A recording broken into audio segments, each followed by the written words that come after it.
Where am I? My friend Joan said that Tchaikovsky's music always has a narrative. I've always thought that narratives in music were pretty secondary, but that might just be me. And I do like Tchaikovsky. My husband says a world might not be complete without a human voice, but he's not sure. He knows I like puzzles, so he's making me one. Now he says it's actually more of a riddle than a puzzle, and that when this video is finished, I will understand.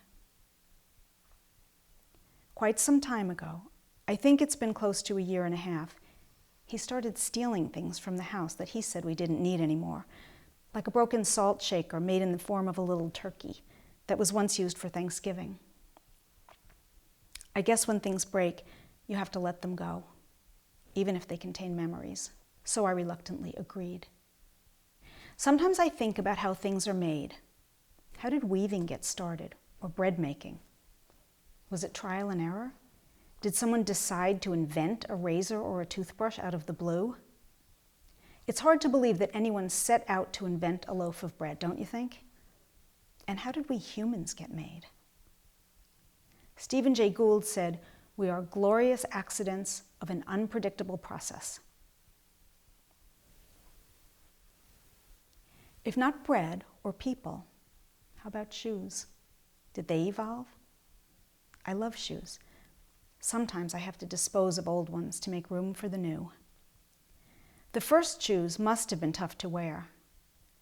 Maybe the first girl to own rough sandals or whatever they were realized that she was better off than her barefoot mother, but she couldn't have imagined heels or running shoes, could she? Anyway, how much do the objects we own define us?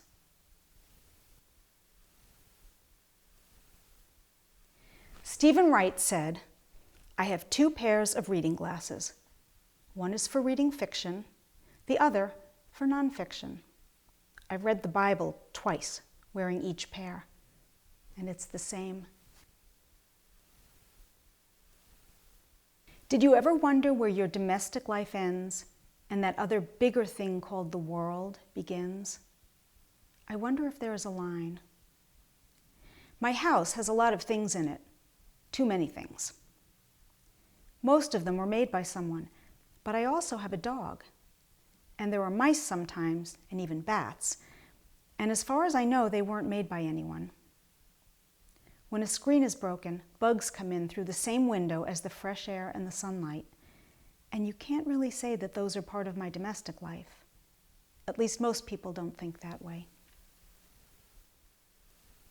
With a computer program, you can build an image with many layers, and you can take parts on and off until you're satisfied. And then, when you're done, no one knows what is real and what is not. You know that picture called Las Meninas? It has all kinds of layers too. It's hard to tell where you stand and who is looking at whom because of a mirror and where the artist is.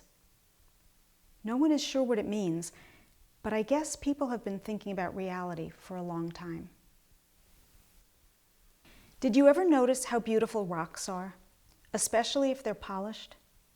You can hold one, and it can be amazing to look at. But here's the thing.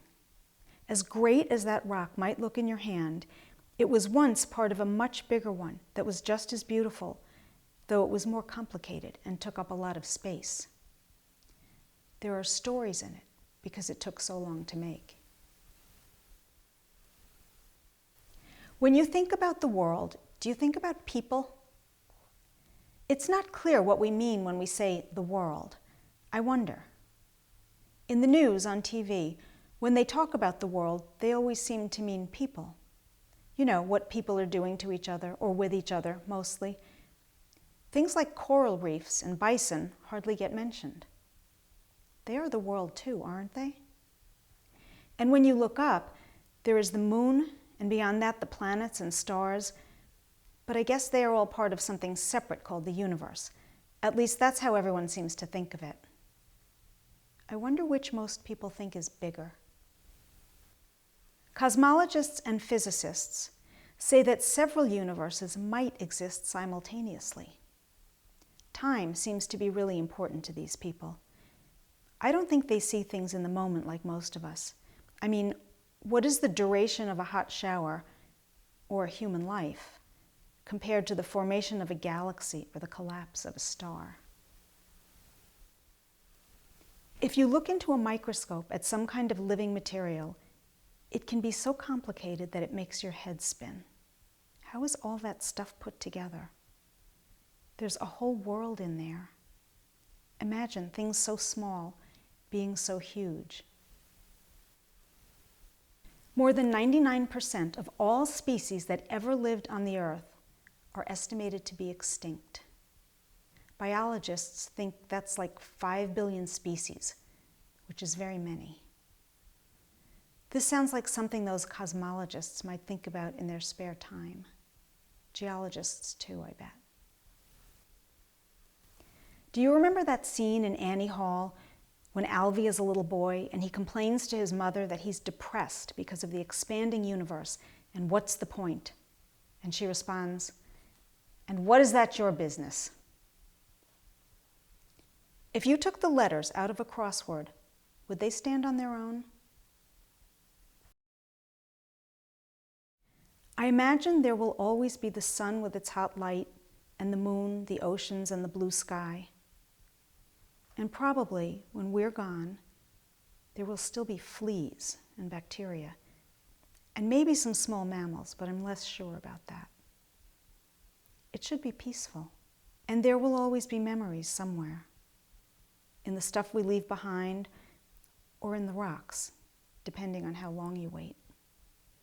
The memories will be in layers.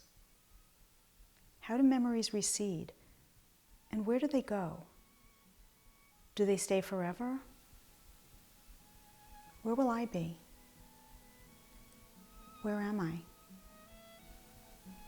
My friend Joan said that Tchaikovsky's music always has a narrative. I've always thought that narratives in music were pretty secondary, but that might just be me. And I do like Tchaikovsky.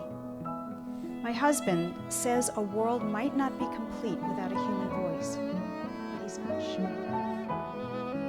He knows I like puzzles, so he's